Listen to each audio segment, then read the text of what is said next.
Imaginons un instant un pays qui est littéralement assis sur une montagne de richesse minérale. Une vraie montagne. Et avec une croissance économique prévue pour l'année prochaine qui dépasse allègrement les 10%. Oui, 10%, c'est énorme. C'est gigantesque. On parle d'un pays où la Banque centrale vient d'accumuler des milliards de dollars de réserves. Un record historique en fait. Sur le papier, pour la finance internationale, c'est l'Eldorado absolu. Absolument. Le tableau macroéconomique est, disons, très flatteur. Voilà. Mais, et c'est là que ça devient fascinant, de l'autre côté du miroir, on se rend compte que 94% de la monnaie de ce même pays circule de la main à la main, totalement en dehors de tout système bancaire formel. Ah oui, l'argent physique qui passe sous le manteau. Exactement. Dans les grands marchés, ça échappe à tout radar institutionnel. Alors, bienvenue dans la Guinée de mai 2026. C'est le moment de faire le point dans Essentiel Express. Et l'objectif de notre tour d'horizon aujourd'hui pour notre audience, ce n'est pas juste de lister des faits. Non, ça n'aurait pas grand intérêt. Bien sûr que non. Notre mission, c'est de relier les points, de décortiquer les mécanismes entre ces méga-projets miniers titanesques, un climat électoral qui se tend considérablement sur le terrain, un espace civique sous haute pression, et puis cette résilience incroyable d'une culture qui rayonne bien au-delà des frontières du pays. Et c'est vraiment un point de départ fondamental. Parce que franchement, il est intellectuellement impossible de comprendre les dynamiques guinéennes actuelles si l'on regarde ces événements en silo. Tout est lié en fait. Tout est imbriqué. L'économie, la politique, l'espace social et la culture. Tout ça forme une mécanique de précision. C'est un écosystème. Chaque décision macroéconomique qui est prise dans les bureaux climatisés résonne directement jusque dans le panier de la ménagère. Et chaque secousse politique fait vibrer la confiance des investisseurs, j'imagine. C'est exactement ça. Alors, on va commencer par ce moteur, ce fameux nerf de la guerre qu'est l'économie. Et là, franchement, quand on regarde les chiffres récents de la BCRG, la Banque centrale, il y a de quoi avoir le vertige. Les chiffres sont impressionnants, c'est vrai. Ah oui, on parle d'une croissance de 7,2% en 2025. Et ça devrait s'envoler à plus de 10,5% sur la période 2026-2027. Le déficit public a été ramené à 2,1%. Et les réserves de change, elles, ont touché un plafond historique, 4,5 milliards de dollars. C'est un matelas de sécurité inédit. Inédit, oui. Pour donner une idée claire à ceux qui nous écoutent, ça permet de couvrir près de 5 mois d'importation du pays. Et puis, il y a cette statistique qui m'a vraiment marqué. Le taux de rapatriement des devises d'exportation atteint 66%.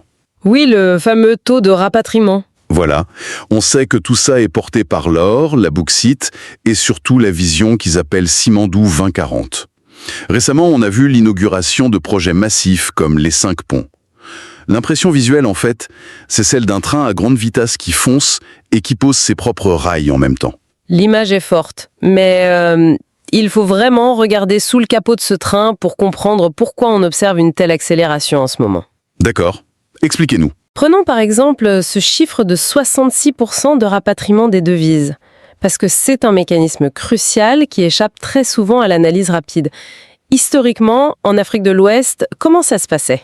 Les multinationales prenaient la matière première et l'argent restait à l'étranger. Exactement. Les entreprises extrayaient la ressource, la vendaient sur les marchés internationaux et gardaient la grande majorité des bénéfices en dollars, bien au chaud, dans des banques occidentales ou asiatiques. L'État, au final, ne touchait que les taxes. D'accord, donc une fraction seulement de la richesse réelle. C'est ça. Mais aujourd'hui, avec ce taux de 66%, la réglementation oblige de façon très stricte les sociétés exportatrices à ramener et à convertir une part majoritaire de leurs revenus en francs guinéens. Et ça passe par la Banque centrale. Absolument, via la Banque centrale. Et c'est précisément ce mécanisme qui gonfle les réserves à ces fameux 4,5 milliards de dollars. Ça permet de stabiliser la monnaie locale face aux chocs extérieurs. Ok, je saisis bien la mécanique financière. C'est une façon très claire pour l'État de reprendre la main sur la richesse de son propre sous-sol. Et c'est au cœur de ce concept de Simandou 2040. Mais soyons un peu critiques un instant. Allez-y. Le discours officiel, il parle beaucoup de, je cite, « corridor de développement ». Est-ce que ce n'est pas juste au final un très bel élément de langage, de la bonne communication d'entreprise ? C'est une question légitime. Parce que bon, construire un train et un port, c'est vraiment le minimum syndical pour que les miniers puissent sortir le fer de la forêt et l'expédier en Asie, non? En quoi c'est si différent de l'extraction pure et dure qu'on a toujours connue? C'est le débat central que beaucoup d'observateurs ont en ce moment, mais la grande différence théorique du concept de corridor de développement, c'est cette notion de mutualisation. Mutualisation des infrastructures. Voilà. Un chemin de fer purement minier, il ne transporte que du minerai. Point. Un corridor de développement impose que cette infrastructure, qui fait quand même plusieurs centaines de kilomètres, soit ouverte au transport de passagers et surtout au fret agricole. Ah, l'agriculture! Oui, la Guinée forestière est un grenier agricole immense, mais c'est très enclavé. Si le paysan peut mettre ses produits dans ce train pour rallier le port de Conakry à moindre coût, là, l'infrastructure minière devient un vrai levier pour l'économie verte. D'accord, ça change la donne pour les producteurs locaux. Exactement. Et en plus, Simondou 2040 intègre des clauses massives pour le développement du capital humain. L'idée, c'est de former des ingénieurs, des techniciens sur place pour ne pas rester de simples spectateurs face à une technologie importée. Le potentiel est là, c'est indéniable. Mais c'est ici qu'intervient mon paradoxe, celui que j'évoquais tout au début de cet épisode d'Essentiel Express. Et il faut vraiment qu'on l'examine. Le paradoxe de l'économie informelle ? Oui, on vient de parler de milliards de dollars, d'un produit intérieur brut rebasé pour refléter cette richesse. Et pourtant, sur le terrain, le taux de bancarisation de la population plafonne à un minuscule 4%. C'est un des taux les plus bas de la région. Et pire, 94% de la masse monétaire s'échange en dehors des banques. Pour reprendre une de mes analogies, vous savez que j'aime bien ça, c'est comme si la Banque centrale avait construit un château d'eau géant ultra moderne, rempli de 4,5 milliards de dollars. Oui, je vois l'image. Mais qu'il n'y avait absolument aucun tuyau pour acheminer cette eau vers les maisons ou les petites entreprises des quartiers. Comment le mécanicien ou la vendeuse au marché de Madina peut bénéficier de cette croissance si l'argent ne circule pas dans le circuit officiel? Cette métaphore du château d'eau sans tuyauterie, elle illustre parfaitement la grande fracture structurelle de l'économie guinéenne. C'est ce qu'on appelle en économie une économie duale. Une économie à deux vitesses. Exactement. D'un côté, le secteur minier vit dans la stratosphère de la finance mondiale, et de l'autre, l'écrasante majorité de la population évolue dans une économie de subsistance ou totalement informelle. Et le mécanisme derrière ce problème de bancarisation, il est redoutable. Comment ça? Réfléchissons à comment une banque crée du crédit pour financer l'économie locale. Elle s'appuie sur les dépôts de ses clients. Logique. Mais si 94% de l'argent physique est caché sous les matelas, ou s'il circule uniquement en liquide de main en main dans les marchés, les banques commerciales manquent cruellement de dépôts solides. Le résultat, c'est qu'elles ne peuvent pas prêter à des taux abordables. Donc le menuisier qui veut acheter de nouvelles machines, il ne trouve pas de financement. Voilà, son crédit est soit refusé, soit à un taux usuraire. Ça bloque complètement l'émergence d'une classe moyenne entrepreneuriale. Et ça doit sûrement aggraver la dépendance du pays aux mines, au final. Absolument. Ça maintient le pays dans une vulnérabilité chronique. Toute la santé macroéconomique repose en fait sur l'appétit de la Chine pour la bauxite et le fer. Et si la Chine tousse? Si la demande industrielle asiatique ralentit brusquement, notre croissance à 2 chiffres peut s'effondrer comme un château de cartes. Sans oublier bien sûr le défi quotidien de l'inflation. Justement, les chiffres officiels parlent de 4,4%, ce qui semble plutôt maîtrisé, non? Maîtrisé selon les standards de la sous-région, oui. Mais attention, l'inflation calculée sur un panier fixe de biens par les statisticiens, ce n'est pas l'inflation réellement ressentie.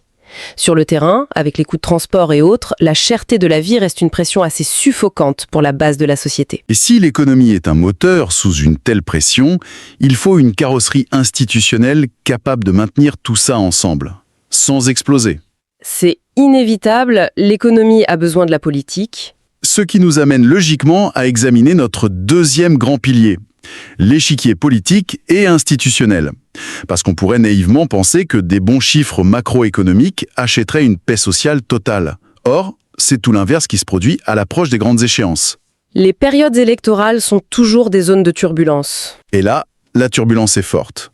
L'exécutif a été profondément remanié récemment. On a un gouvernement resserré autour de 29 ministères par le président Mamadi Doumbouya. Et sur le plan régalien, on voit que la coopération militaire s'intensifie. Oui, avec la formation d'officiers maliens à Conakry, notamment. Et un renforcement très net des liens avec la Russie.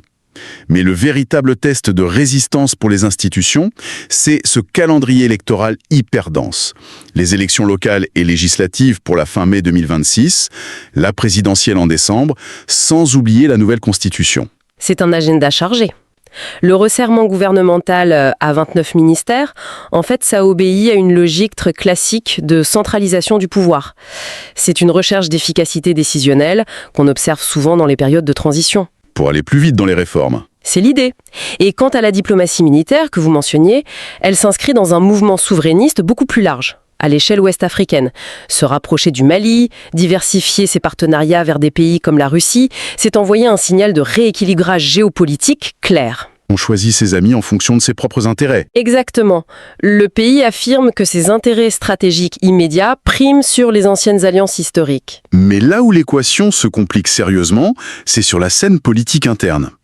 Les agences de notation internationale, comme Standard & Poor's, donnent au pays une note souveraine B+. C'est un bon signal, ça. C'est un signal de confiance très fort de la part des marchés mondiaux, oui. Mais de l'autre côté, en politique intérieure, c'est un peu la crise ouverte.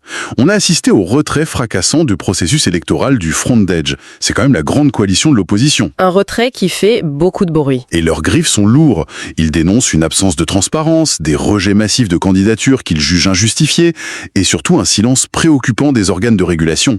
Alors comment on explique ce grand écart intellectuel ? Quel grand écart ? Mais comment la finance internationale peut-elle être aussi rassurée par le pays alors que les acteurs politiques locaux, eux, parlent d'un processus verrouillé ? Ah, ce décalage s'explique par la nature même des grilles de lecture utilisées. Une agence de notation, qu'est-ce qu'elle regarde ? Les chiffres purs. Voilà, elle regarde le ratio dette sur PIB, l'accumulation des réserves de change à la Banque centrale et les projections de revenus des mines.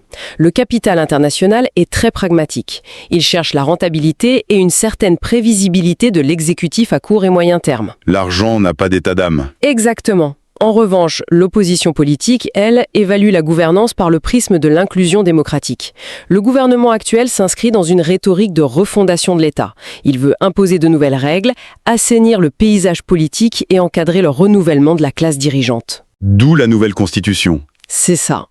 Mais le Front-Dej, de son côté, perçoit toutes ces nouvelles règles du jeu comme taillées sur mesure pour exclure les forces politiques historiques du pays. C'est un bras de fer très classique, mais qui me semble particulièrement dangereux à ce stade. Parce que, soyons lucides, le capital international dont on parlait, s'il est pragmatique, il est aussi extrêmement peureux. Ah oui, l'argent a horreur de l'instabilité. Voilà. Si les tensions électorales autour des législatives de mai ou de la présidentielle de décembre dégénèrent en crise ouverte dans les rues, cette belle note B+, ne tiendra pas longtemps. Les milliards d'investissements dans Simandou ont besoin de stabilité à long terme. On ne construit pas un corridor de développement sur des fondations fracturées. C'est une analyse très juste. La stabilité macroéconomique ne peut pas éternellement compenser une instabilité politique profonde. Et ce thermomètre de la tension sociale, il ne se lit pas uniquement dans les tractations entre partis politiques. Il se mesure au quotidien, à travers l'espace civique. Et justement, parlons-en de cet espace civique. C'est le véritable poumon de la société. Et ce poumon, en ce moment, semble chercher son air. Oui, la situation est tendue. Le récent classement mondial de la liberté de la presse, publié par Reporters sans frontières, dresse un constat qui est quand même sévère. Le pays a perdu 8 places, chutant au 111e rang mondial. Et il bascule officiellement dans la catégorie des pays où la situation est jugée difficile. C'est un déclassement significatif. Et les faits documentés sont là. Des fermetures de rédaction, des brouillages de fréquences, des restrictions d'accès à Internet dans un passé récent, et une pression économique qui asphyxie les médias indépendants. Si je reprends mon image de train... Encore le train. Oui, c'est comme si on construisait un TGV économique ultra rapide, mais qu'en même temps on éteignait tous les phares à l'avant du train, tout en demandant aux passagers de ne surtout pas poser de questions sur la destination. L'image des phares éteints est très pertinente pour bien comprendre le rôle de l'information. Lorsqu'on observe la sous-région ouest africaine, des pays voisins comme le Sénégal ou la Côte d'Ivoire, malgré leurs propres défis politiques, parviennent globalement à maintenir un environnement médiatique un peu plus respirable. Et ça change quoi concrètement ? Ça favorise le débat public, mais dans les périodes de transition en Afrique, le pouvoir justifie très souvent le resserrement de l'espace civique par des impératifs de sécurité nationale, de préservation de l'ordre public ou de lutte contre la désinformation. La désinformation qui est devenue une vraie plaie, il faut le reconnaître. Oui, c'est devenu une arme de déstabilisation massive. Mais la réponse institutionnelle est souvent brutale. Il faut tout de même apporter une nuance factuelle ici, car la situation n'est pas totalement monolithique. Très récemment, la Haute Autorité de la Communication, la AHAC, a autorisé le rétablissement immédiat de la chaîne Évasion TV sur les bouquets satellites. Donc il y a des canaux qui se rouvrent parfois. C'est un signe d'apaisement ponctuel, oui. Mais au-delà du cas spécifique des journalistes, je voudrais qu'on creuse le lien avec l'économie. Parce qu'on a tendance à cloisonner tout ça. D'un côté, la liberté d'expression, une affaire d'intellectuels et de presse, et de l'autre, le business. Mais une presse muselée, c'est toxique pour les affaires aussi, non ? C'est une corrélation fondamentale et honnêtement, elle est trop souvent ignorée. Comment fonctionne un environnement des affaires sain ? Il repose sur la transparence, l'équité des règles et la confiance. Et qui garantit cette transparence ? Les médias d'investigation, entre autres. Ils jouent le rôle de vigie. S'ils ne peuvent pas enquêter librement sur l'attribution de contrats publics, s'ils ne peuvent pas dénoncer la corruption ou le népotisme, l'asymétrie d'information s'installe. C'est-à-dire ? Les petits entrepreneurs locaux se retrouvent pénalisés face à des conglomérats beaucoup plus opaques qui ont des appuis. À long terme, l'absence de redevabilité, couplée à un système judiciaire qui peut être perçu comme lent ou complexe, ça dégrade profondément le climat des affaires. Les investisseurs sérieux ont besoin de clarté. Absolument. Ils ne s'installent pas dans un pays uniquement pour la beauté de ses ressources géologiques. Ils investissent dans la prévisibilité que garantit un état de droit. Donc, fermer l'espace civique, c'est finalement se tirer une balle dans le pied sur le plan de la gouvernance économique. C'est fou de voir à quel point tout est interconnecté. Tout est lié, comme on le disait au début. Mais heureusement, et c'est peut-être la plus grande force du pays, lorsque les débats politiques se verrouillent, que le climat devient étouffant, la société guinéenne a toujours su inventer d'autres espaces pour respirer, se parler, s'unir. La culture. Ce ciment inébranlable, oui, c'est la résilience de la culture et l'effervescence du sport. Prenons cette consécration magnifique de l'UNESCO qui a désigné Conakry comme capitale mondiale du livre. C'est un événement majeur pour la fierté nationale. Et c'est loin d'être juste un titre honorifique vide, C'est l'aboutissement de décennies d'efforts portés par des événements incroyables comme les 72 heures du livre. Ça rappelle au monde entier que la Guinée n'est pas seulement un énorme gisement minier, c'est d'abord un immense berceau intellectuel. Outil stratégique. Elle acte une véritable offensive culturelle guinéenne. Et on le voit sur plusieurs fronts, y compris dans la mise en lumière des patrimoines immatériels. Vous pensez à quoi ? Au récent documentaire fascinant sur la mamaya, par exemple. Cette danse éternelle, très élégante, originaire de Cancan. Ce n'est pas du simple folklore pour touristes. Ah non, la mamaya, c'est sacré. C'est l'affirmation d'une identité complexe et profondément fière face à une mondialisation qui a tendance à tout uniformiser. Et si on parle de rassemblement, il est impossible de ne pas mentionner le frisson de ces dernières semaines, le retour tant attendu des espoirs de Coranty. Oh, quel événement! Pour ceux de notre audience qui connaissent la ferveur musicale du pays, c'est un séisme émotionnel, carrément. Un double concert historique, une soirée de gala au Sepito Baïssa, et ensuite cette marée humaine incroyable sur l'immense esplanade du Palais du Peuple. Une foule impressionnante. Et ce qui rend ce moment si particulier, au-delà de la performance des artistes, c'est le message. Ce retour a été placé sous le signe explicite de la réconciliation et du pardon. Et c'est là qu'on réalise la vraie puissance de la culture. C'est-à-dire? Sur cette esplanade du Palais du Peuple, devant la scène, il n'y a plus de militants du Front de Règle d'un côté ou de partisans du pouvoir de l'autre. Il n'y a plus de clivages électoraux. Il y a juste des Guinéens, unis par la même langue musicale, qui chantent à l'unisson. C'est un moment de communion, tout à fait. Et le sport prolonge exactement cette même ferveur. Il suffit de voir l'effervescence en ce moment autour du match amical du Scilly National contre l'Irlande du Nord, prévu en juin. Et bien sûr, l'impatience qui monte déjà pour la Coupe d'Afrique des Nations 2027. Ce phénomène que vous décrivez si bien, c'est l'exercice pur de la souveraineté culturelle. Ce qu'on appelle en relations internationales le soft power, la puissance douce. C'est puissant à ce point ? Bien sûr. Dans une nation qui traverse des mutations macroéconomiques aussi foudroyantes, où la fracture entre l'économie formelle et informelle crée, comme on l'a vu, d'immenses frustrations sociales, la culture agit comme un amortisseur. Un amortisseur de chocs internes ? Exactement. Le seul véritable amortisseur parfois.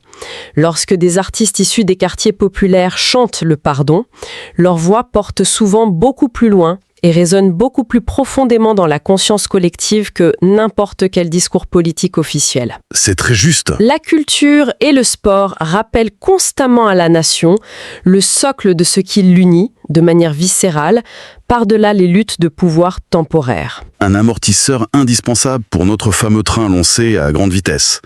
Alors, si l'on doit synthétiser ce vaste paysage que nous avons exploré dans cet épisode d'Essentiel Express, l'image de ce mois de mai 2026, c'est celle d'un contraste vertigineux. Un contraste saisissant, oui. D'un côté, une dynamique minière et macroéconomique sans précédent, qui attire les capitaux du monde entier, doublée de cette renaissance culturelle vibrante qui redonne de la fierté à tout un peuple. Mais de l'autre côté, ce moteur surpuissant doit impérativement manœuvrer à travers le champ de mine d'une transition politique qui reste extrêmement crispée. tout à fait, et veiller surtout à ne pas étouffer l'espace civique, sous peine de voir ce développement se fissurer de l'intérieur. Le grand défi historique de cette génération, en fin de compte, ce n'est pas d'extraire la richesse du sol. Le pays sait très bien qu'il en a les moyens techniques et financiers. Le véritable défi, c'est l'ingénierie sociale. L'ingénierie sociale, c'est bien dit. C'est de réussir à synchroniser toutes ces différentes horloges. Une croissance économique de 10% n'a de sens réel que si elle s'appuie sur des institutions qui sont perçues comme légitimes par la population, et sur un espace de liberté où la société civile peut participer aux grands choix de la nation. Ce qui m'amène, pour conclure, à laisser une réflexion finale. Une question ouverte pour nourrir les débats de ceux qui nous écoutent avec attention aujourd'hui. Si le pays remporte ce pari colossal que représente Simandou 2040, est-ce que les structures démocratiques et le contrat social sauront évoluer assez rapidement? C'est la question à $1 milliard. Ou plutôt à plusieurs de milliards. En d'autres termes, est-ce que ces milliards finiront par se transformer concrètement en écoles, en hôpitaux et en vrai pouvoir d'achat dans l'assiette du citoyen lambda? Ou bien est-ce que ce boom phénoménal ne restera au final qu'un mirage macroéconomique de plus, bien enfermé dans les coffres de la Banque centrale? C'est la grande interrogation des années décisives qui viennent. Absolument. Un immense merci pour l'écoute attentive de cette analyse approfondie. Il est toujours apprécié de voir Essentiel Express partagé dans vos discussions pour continuer à décrypter l'actualité avec nuance et recul. Bientôt pour un nouveau tour d'horizon.